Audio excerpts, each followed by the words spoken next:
On this episode of Just Informed Talk, the latest new Q posts tell us about President Trump in Vietnam meeting with the chairman of North Korea, Kim Jong-un. We're going to have a little bit of information on that. Plus, we look at some more disturbing stuff from Twitter vis-a-vis these Hollywood weirdos and much, much more. Hi, I'm Craig, and welcome to Just Informed Talk. I always say, if you guys haven't come here, please come here on the landing page, click the big red subscribe button, make sure you hit the bell for notifications, and also don't forget to hit the like button if you guys like the content. So that is where we're going to start right here with just more weird stuff. We're going to have a lot of breakdown on what happened here. There were some crazy things. You guys are going to want to stick around to get the full explanation on some of this stuff. But first, we're going to start here right where we left off at Q Post 2888. And where we left off was at Q Post 2887. And if you guys want to get caught up, I always say, come back here, watch these videos, share them on your social media. They'll get you caught up to where we're at. Watch this video if you don't know what QAnon is, and I'll just keep that short and sweet. So first we have these two tweets from Patton Oswalt. Now, I've thought about this. And I've basically come to the decision that I don't want to share this in the tweet itself. I'll give you a breakdown of what the tweet says. The tweet itself you can find on my Twitter account. Go ahead and, if you want to watch it, go over to Just Informed and you can see what the actual language of it is. But I just think to show it is really just propagating the message, which is meant to be a joke, which I don't find funny, and I think it's disgusting. But one tweet says basically, this is Patton Oswalt's tweet where he says, quote, "I am a proud pedophile," unquote.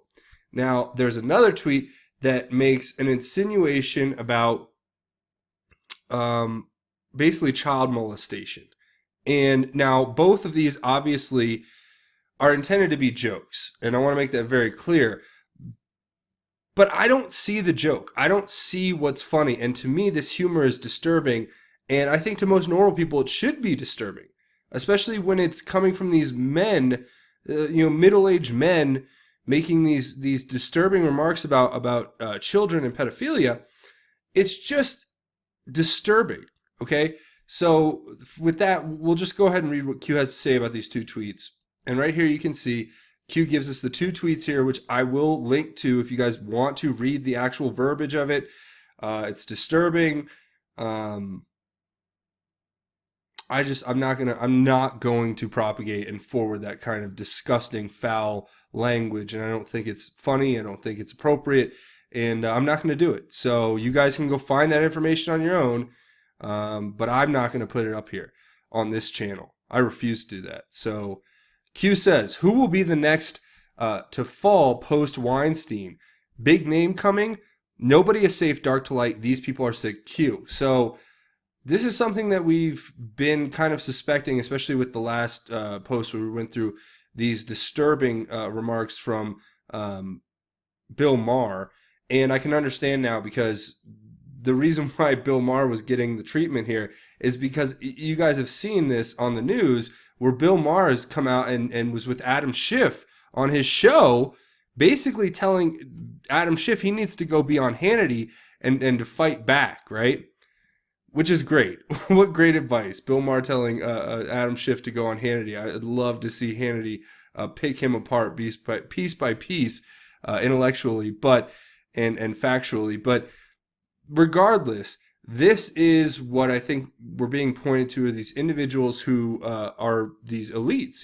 They're the gatekeepers in Hollywood and in DC. They're the elites, and they don't want to be exposed, obviously, because there's stuff that obviously we know things go on behind the scenes, right? I mean, and that's what we're being pointed to. And these tweets, as I've pointed out in my tweets, which both my tweets where I retweeted the information that's up here, I wasn't retweeting it for fun. I retweeted them both to the FBI because I would like I'm not going to say anything about starting an investigation because I'm not going to make any accusations, but I just want them to be aware that these tweets exist and that this person is obviously making these kind of remarks, which is disturbing. And it's worth at least looking at for a few minutes, if not anything else. And I'm not the only one. Trust me, there's a lot of other people tweeting the FBI. So yeah, that's pretty much where we're at. Yeah. So we're gonna move on. So the next one's right here. It's this Hill.com opinion piece. And what does it say? And literally all Q did was give us a link to this, but it was about a letter that was put together by a bunch of different insiders, former Obama administration and other officials and insiders who, as this article puts it, don't have spots on CNN like the ex-national or ex-director of national intelligence James Clapper, or the Obama U.S. ambassador to the UN Samantha Power, or Susan Rice, or John Brennan. They don't have access, but they were able to reach out and contact Cheryl Atkinson over here to contribute to the Hill this piece that actually puts together 21 different recommendations for what should be done. Now, some of them I agree with.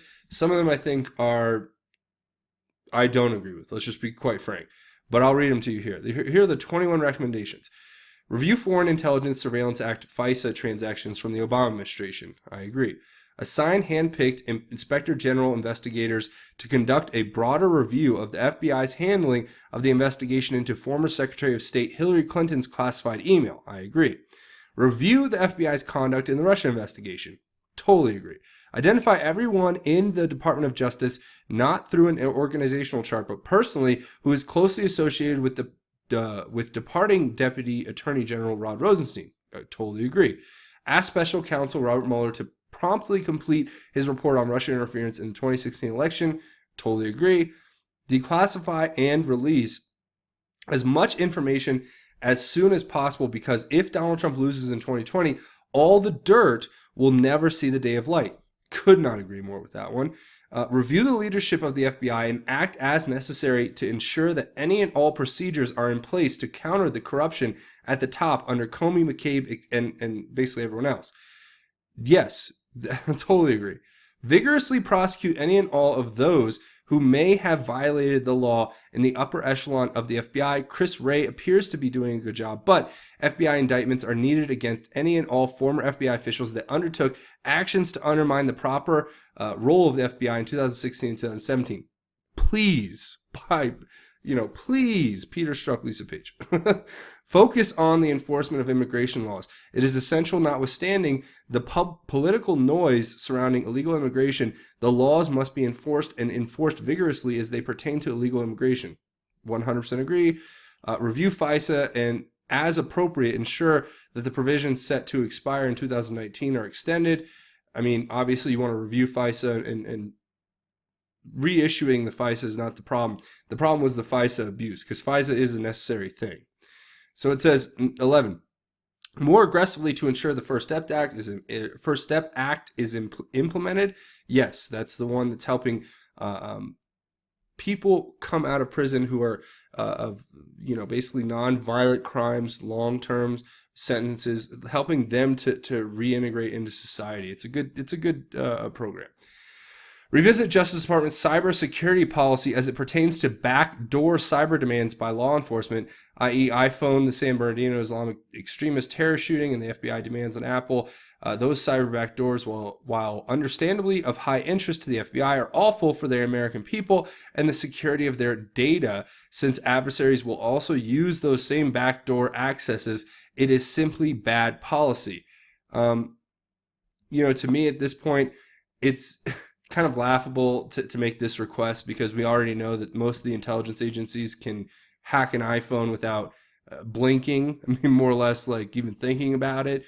But the idea that the FBI and everyone in the majority of public law enforcement, I guess you would say, that they could take everything that you have. Yes, that is scary. So I do agree that this needs to be reworked. And it needs to be looked at, and it is not a policy that we should be promoting, because there's something called privacy, and you can't just start taking that away from everyone unilaterally, because then eventually it will end up destroying your society. But anyway, the next one, prosecution of top former officials is unrealistic for many reasons. Instead, we need something like a truth commission with full amnesty up front for everyone involved. If they come clean and tell the truth until we know what really happened, there's no way for DOJ or any other public institution to rebuild its credibility and for the country at large to reconcile it. I partially agree with this. I'm not sure I agree with the full amnesty, especially if these people, like if John Podesta comes forward and then there's some sort of allegation of real like criminality, then we can't just blanket give out amnesty for people, because you have to enforce the law. If people break it, they have to be held accountable. That's what makes society work. If you don't have that, then you have a breakdown in society. And when you have a societal breakdown, then you have chaos. And that leads to all types of different problems. So to me, this Truth Commission sounds interesting. Maybe for some of the lower level people who didn't know what they were really involved with. I understand the amnesty there, but I don't understand it when it comes to the real criminals. So we'll leave that. It says the U.S. government has to stop bulk collecting the metadata and often full content from and among other. And this one, every phone call, email, text message, social media post, GPS location, credit card transaction of an American citizen on a 24/7, 365 basis. They already do this, and I don't even know how they would write this out of the system that they've created. The system that's been created, that we've all basically entered into, this agreement of credit cards and digital banking and digital this and digital that, it has to be tracked to a degree. I mean, obviously it has to be tracked privately, but the fact of the matter is that if you don't think the government can easily access that metadata, regardless of whether they're storing it or not, I don't know. I think that bulk collecting it's probably not a good thing, because then they're just making files on every single person to take them down or to pull things up, whatever. But then at the same time, you think of the security benefit. It's kind of like six in one hand, half dozen in the other. We're kind of in the same position either way.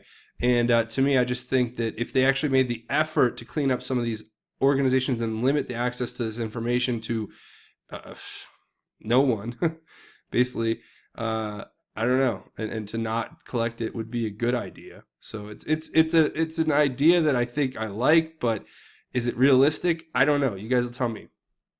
It says the FISA court needs to stop rubber stamping the executive branch's requests. Well, yeah, when the Obama administration got those kind of requests, yeah, okay. We need a restoration of the Fourth Amendment in the digital age. I couldn't agree more. Just understanding and reinterpreting legally the way that our rights are protected is definitely a necessity. And I think that in today's modern digital age, we may need to work on some wording when it comes to this here, the actual Fourth Amendment, in the right of the people to be secure in their persons, houses, papers, and effects against unreasonable searches and seizures. Now, I think that's obviously something we need to look at. So it's certainly interesting to think about. I like how some of these are actually quotes and some aren't. But number 17, and we all know 17 is Q, says there probably should be more high-profile firings and a few high-level prosecutions, but it would be quite a feat to thread the needle politically. If I were the AG, I'd resist going down that path for fear it may sabotage the rest of my priorities. Now, this is a weird one, because this one sounds like they're basically saying, oh, well, we can't prosecute people, especially when it comes to high-profile people, which to me, that is the point. The whole point of everything we're doing here is for equality of the law.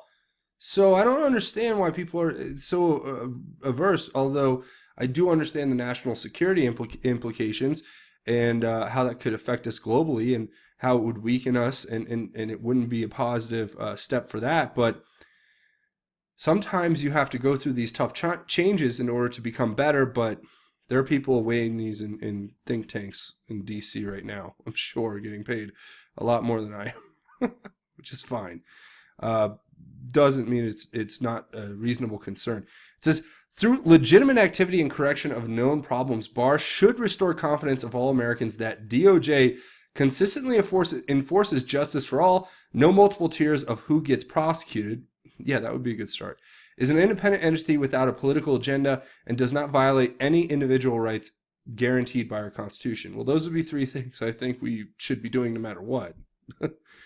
Anyway, the next one says, initiate a comprehensive internal review of the DOJ practices, including those related to FISA, to fix problems. This calls for a nonpartisan oversight body who reports directly to the AG and would report progress periodically to Congress.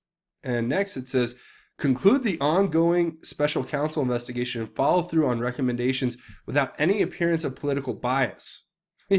That would be fantastic if we could just do what the law is already prescribing us to do. I'm glad that we're writing this out in a point-by-point presentation. And the last one says, just follow the existing FOIA law. Yes, Freedom of Information Act has been a really incredible gift to us, and it really provides a different level of transparency that we traditionally may not have been able to have access to certain information. Now we can. And obviously, we have the good folks over at Judicial Watch working every day for this, and there's a lot of good stuff going on. So that's that. I just thought I'd share. Now the next one is this Patton Oswalt Twitter tweet. And this really is interesting because it's a fake tweet, or it's not really a fake tweet. The picture's real. The text has been changed. So I would just disregard it because it talks about Comet Ping Pong, and it's like, okay, well, somebody faked this. And then Q points to this and says, you are on the right track. And a lot of people really started scratching their heads at this and got upset quick. And we're going to get into that, what happened. But first, we'll get into this right here. So the next one says, an Anon posts this actual tweet from Donald Trump, and it had a 0 delta to that last post we just looked at, where it literally had the same exact moment President Trump tweeted. They put this, basically tweeted or posted on the Q board there. So again, that's another proof of Q. And then, of course, we had this picture that was posted, and Q basically says, the arrival team reporting light rain. Q. So where are they arriving? Right where President Trump is. They're arriving in Hanoi for the summit between President Trump and Chairman Kim. And that is exactly what this is supposed to be referencing. And this picture does not exist anywhere else on the internet. It was obviously taken today and meant to show us that they are there. So now the next one kind of goes into this, what we were talking about with the fake tweet. And there's like all these theories out there. And I actually think I understand now what was being done here. But I'll let you guys decide. I'm just going to kind of report what happened. Right here, you can see the Anon post this tweet, and it's the one that we saw before, except it's totally different. It's the real tweet. And the Anon basically says, once again, we're about to look like liars. That tweet Q posted is fake, and people are going to start spreading it all over the place. It says, when something real drops, or when something real does drop, nobody's going to believe it because we've already spread fake stuff several times. How do we get word out to people who don't lurk here on the board to not start sending out fake stuff? We can't unless Q corrects it. And of course, right here, what we see is Q says, you are right, or on the right track. A quote from what we looked at earlier, the one where Q mentioned this. And it says, example, video clip regarding paid to shill regarding Krassenstein brothers. Think context, think bigger picture, think connections, define map. The truth can always be found. Q. So just looking at this real quick, think about the context, right? The context of this being made was in reference to those other two tweets that literally showed Patton Oswalt making these comments, right? The bigger picture to take away from this is that there are connections that can be made. That's what Q's saying here. And when it asks us to define a map, there's an acronym that stands in for map, which actually means minor attracted person. And then it says the truth can always be found, insinuating that the reason that those tweets by Q originally were shared were in order to paint a picture. Now, this brings us back here to where it talks about the example of the video clip regarding the paid to shill Krassenstein brothers. Now, why is that important? Now, we've known, I'm going to put it one of two different ways. There's a couple ways that you could look at this. Now, the first part, which I think is a little more reasonable to think, Q is human. Q makes spelling errors. Q is multiple people who are on the move trying to share information, rapid pace, and they have the information to put stuff together, but maybe not every single fraction of it is 100% perfect, and that's what makes Q work, because that's why you can never really nail it down to one thing or the other, right? But let's just hypothetically say that that tweet may be known to be fake by a lot of the people on the Anon boards, was shared in the hope of just continuing to draw the picture that was the insinuation being made from those first two tweets, where we actually saw it and it was saying basically you're on the right track if you're going to keep digging this direction. And then they come out and say it's wrong, and then you know that why would they put fake stuff on the board? One of two things again. Either they were ignorant and didn't actually go and research it and didn't know, or they did know and it was a shill post, which is like what Krassenstein and his brother, the Krassenstein brothers, have done on President Trump's Twitter forever. So it's, and then that's one way, and then the other way is that it was meant to do it because it, like, Q was basically testing the Anons to say, you know, don't trust just everything you hear. Don't just trust it, the fact that something's pointed to by me. You know, that's what makes the Q board so great, is that if you put something up that's fake, it's gonna get destroyed in minutes, right? So I don't know. Two ways of looking at it. I'll leave that to you guys. So the next one here is a heads up we got from Q a while ago, which talked about Cardinal Pell. And Q named Cardinal Pell by name, even when a lot of these other Australian and British news agencies couldn't, right? Q was pointing out that there was a high-profile figure convicted, but there's been suppression orders to prevent the publication of his personal identity. Well, now it turns out, as reports are coming out yesterday, talking about the Cardinal George Pell being convicted on 5 counts, I believe, of some pretty sick and disturbing stuff, of child sex charges, okay? Now, you can see here, obviously, this is a story that's coming out, but we knew about this back then. They couldn't even say his name in the media. And why? Probably because he was one of the most powerful men in the Roman Catholic Church. Now, who was he? Well, Cardinal Pell was the Vatican treasurer and close advisor to Pope Francis. Interesting. Now, this is what Q is pointing us to in order to basically say, gives us these 3 articles. You have this BBC one, which talks about Cardinal Pell found guilty of sexual offenses in Australia, and also you have this Reuters article, which talks about the Vatican treasurer has been convicted of sexually abusing 13-year-old boys. I mean, just really disturbing stuff, you know. And especially that these are the people who you want to have faith in the clergy, especially to be men and women of God. You know, I mean, to me, it's just the ultimate betrayal to portray yourself one way and then have this whole secret life where you do things that are just disgusting and evil and demonic. I mean, but all we can do is look to God, and we can live our lives and do what's right and what's good, and that's really, and stand up and point this out and shine a light to it. As Q says here, many more to come, dark to light, Q. So, was this one of the big names that's been waiting to drop? I mean, obviously, everyone kind of knew back then, when we got this post back in December, that Cardinal Pell was the one, but they couldn't even say his name because of all these crazy, ridiculous orders. So you guys will have to do with that as you may. Here is of, obviously, Ruth Bader Ginsburg with the Prime Minister of Vietnam. And this was a previous trip she went on. Now, what happened when she went on this previous trip? Well, she actually went to meet these guys and the Prime Minister, obviously, but she actually went and was the presiding judge who presided over the ceremony for the U.S. Ambassador to Vietnam, Ted Osius, to renew his marriage vows to his husband, Clayton Bond.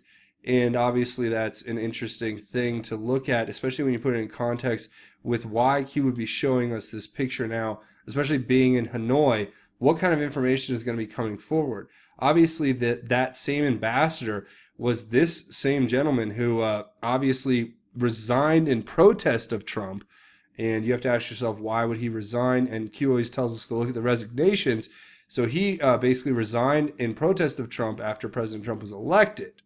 But he was also the first one to actually deliver the first inter-country adoption visa between the United States and Vietnam. Now, this story was put out back in January of 2016, right, where he was basically setting this up.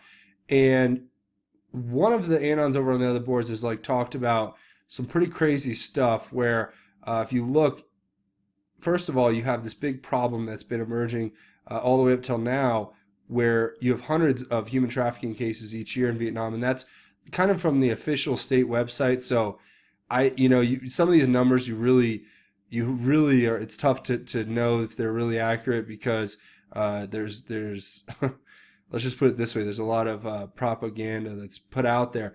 But then if you put that in conjunction with this, you have stories here about in the UK, these Vietnamese child trafficking victims who were basically brought into the United Kingdom, and this is back in 2017, were just vanishing from care.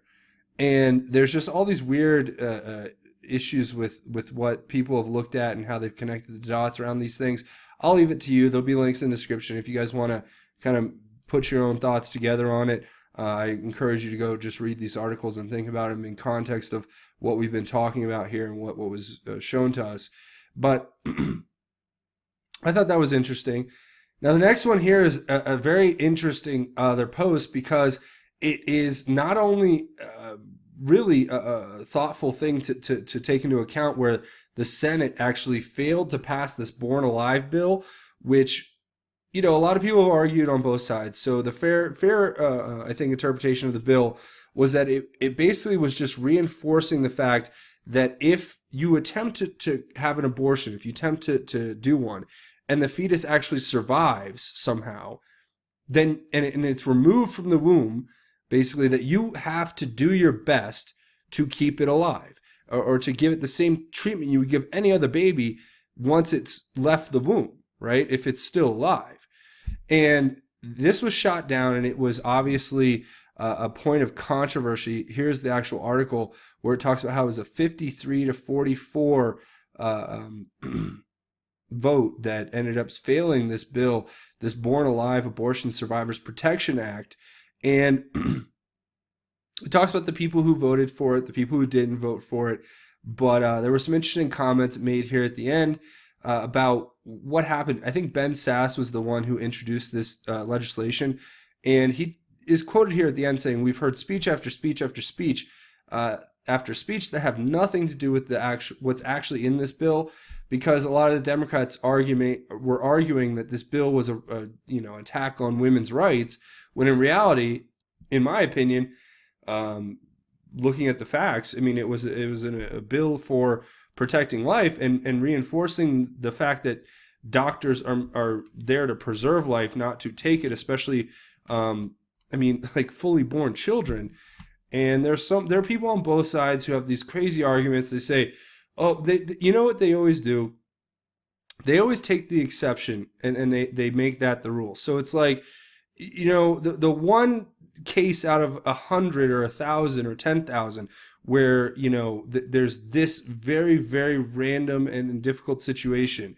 Well, to me, you have to look at the majority of cases, and then you have to make decisions based on that. And the majority of time, it seems, these late-term abortions end up with incredibly dire effects. And so the point, anyway, is not about that. It's about this Born Alive bill, and it was about protecting the right of children who are already born, right? So wherever you stand on this, I mean, it is what it is, right? We know we have our earnest feelings about protecting life, and we're going to stand up for that. I mean, that's really what it comes down to. And what's encouraging here is that Q says, these people are sick and evil. Yeah, that's an understatement. And then this was an anon who posted this wonderfully cute little baby, and it says, last bread. It says, if a baby is born alive, doesn't she have automatic entitlement as a human being to life-saving measures? Yes. If a baby is born alive, isn't it murder to kill him or her? Yes. Why was this bill ever needed? Don't doctors take the Hippocratic Oath to save lives? I thought so. I don't know. And then Q responds saying, POTUS is currently evaluating legal options regarding an executive order. Watch the news. How can anyone support such evil? Q. And guess what? We are the news. Because I don't hear any other news agencies reporting that President Trump is writing or examining the legal options for creating an executive order to overturn or to enforce the fact that children who are born should not have their lives taken. I mean, gosh, it's so sad that we've gotten to this place in our society, but I guess here we are, right? Welcome to 2019. Now, the next one, Test 3Q. This one just talks about the fact that there was a test, and one of the Anons kind of laid it out here. I thought this was a better interpretation of everything because they seemed like they were on the boards when it happened. It says there were 4 different device tests related to this post, Q being the third device. They appeared to be checking private comms. The other 3 tests were not signed, and they were quickly removed. There was also an interesting removed unsigned post to the effect of waiting for go orders. We can end this quickly, and possibly another team member operator. So obviously there's messages being put on this board that nobody even understands, and you probably have to have a very high high level, probably like a Q level clearance to be able to get some of this information, right? So that's pretty much it. That's the whole shebango. And I want to thank everybody for watching, but there are a few more things I think were interesting I want to share with you. First of all, if you want to come over to my Twitter and find me at JustInformYou, I have all my incredibly clever, funny, whatever tweets you can come get, so come do that. And also don't forget to check out justinformednews.com, the official website for Just Informed Talk. That's a great way you can come find the information. Also, don't forget to come over and help me out on Patreon. Now, I depend on you guys because I went through this in the last episode. I don't want to go through it every episode because it's kind of like, you guys know what the deal is. You know, there's demonetization. They've stopped suggesting my videos. You can see I literally am watching my analytics, and I'm gaining subscribers while losing view count totals. So obviously the system is being gamed. That's fine, but I need your help, and you guys are the only ones who can really help me out, and I really appreciate it. You come over here to Patreon. There'll be a link in the description. It's a crowdfunding website. You click this button to become a patron. It's a monthly donation. Set it and forget it. Give as much as you can, and it helps keep this channel going, and I depend on you guys and your help over there. It makes a huge difference, and I say thank you always. Also, I have a GoFundMe if you want to make a one-time donation. I totally understand. Links to both will be in the description, and I always encourage you guys to check that out if you're interested in helping out with the channel. And before we go, I want to talk about the most important thing, and that's God's grace and how it is truly greater. For this particular segment, I want to talk about a really important piece of scripture that I think summarizes a lot of how we should look at caring for one another, right? And being individuals who live as Christians, who love one another and want to uplift one another, as opposed to what the media tries to make us think, and what the society that we live in tries to make us think, and the culture surrounding us tries to make us think. I really think that these words are incredible, and it's from Galatians, and it's chapter 6, and it's going to be verses 6 through 10. So if you guys want to listen, it says, "The one who is taught the message must share his good with the teacher. Don't be deceived. God is not mocked. For whatever a man sows, he will also reap. Because the one who sows to his flesh will reap corruption from the flesh, but the one who sows to the Spirit will reap eternal life from the Spirit.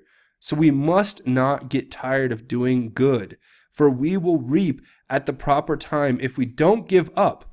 Therefore, as we have opportunity, we must work for the good of all, especially for those who belong to the household of the faith." Now,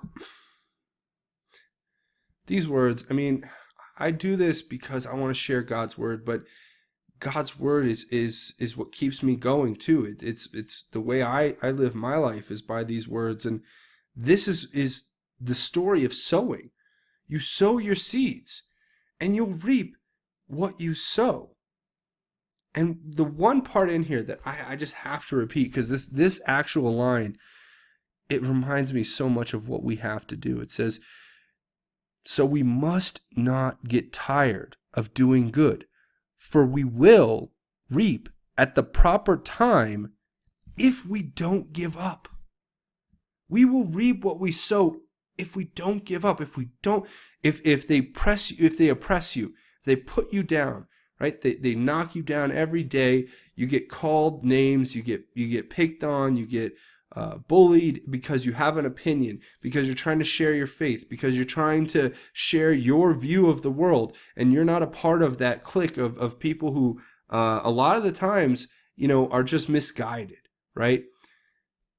Remember, don't ever give up. Remember that you reap what you sow. And remember, more than anything else, that you will reap at the proper time if you don't give up. That's my message. That's where I'm going to leave it. I want to say thank you guys for watching. Make sure you hit that subscribe button and make sure you hit the like button. Let them know you like the content. If you guys like it, let me know down in the comments what you think of all this stuff. I want to hear what you guys have to say about everything. And that's pretty much where I'm going to leave it. I want to say thanks for watching Just Informed Talk. My name is Craig. Godspeed and God bless each and every one of you, Patriots.